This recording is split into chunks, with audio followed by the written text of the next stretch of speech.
But first, disgraced FBI agent Peter Strzok is now ex-FBI agent Peter Strzok. Strzok, who you'll remember worked on Robert Mueller's team and helped spearhead the initial investigation into Russian election meddling, was fired in part over the countless political text messages he sent to his girlfriend Lisa Page.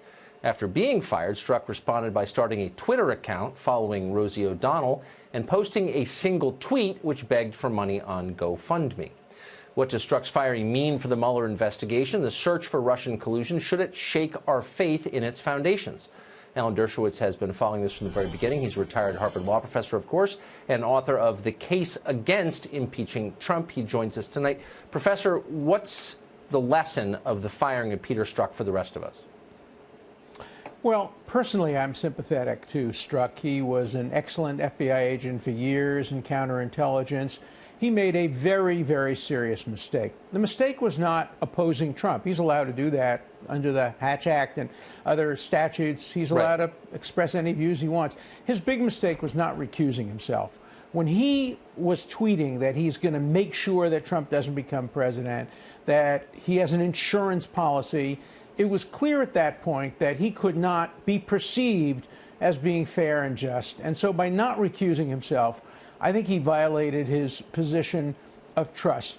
I wouldn't go too far and blame it on the very top authorities of the FBI. They didn't know, and when they did know, they did demote him and take him out of the investigation. So I think it's a blemish, but I don't think it's a fatal flaw in the investigation. I think there are deeper and more fatal flaws. But personal sympathy for Strzok, but ultimately I think it was the right decision. But don't those texts suggest why he didn't recuse himself? I mean, it's one thing to express a political opinion. I do it for a living. I don't think I agree with you. It's not disqualifying. But he was doing more than that. He was suggesting that his opinions would in some way drive the criminal investigation that he was conducting, and that's a subversion of justice. Well, that's the issue. He, of course, denied under oath that in any way he was influenced by his hatred for Trump in any of his professional decisions. But when he says to his friend, we're going to stop him, we need an insurance policy, whether there's the reality of interference or the perception of a thumb on the scale, that's enough to recuse yourself. That's why Rod Rosenstein should recuse himself. He is a witness in this case, and the idea that you can be the chief prosecutor and the main witness at the same time is such an obvious conflict of interest that I don't understand how he can continue to go forward running this investigation. So we have at least two major conflicts of interest, and I think it does raise some questions about the integrity of the investigation. But let's wait and see. Mueller himself, I think, is nonpartisan. I don't think he cares whether he helps Republicans or Democrats.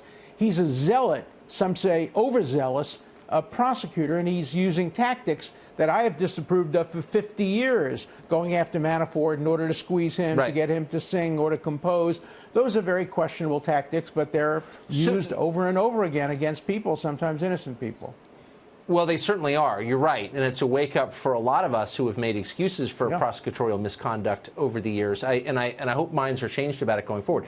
But back up just 1 second to what you said about Rod Rosenstein not recusing himself. Have you ever seen anything like this before? Someone conducting an investigation, overseeing it, and being a witness in it. Why wouldn't he recuse himself?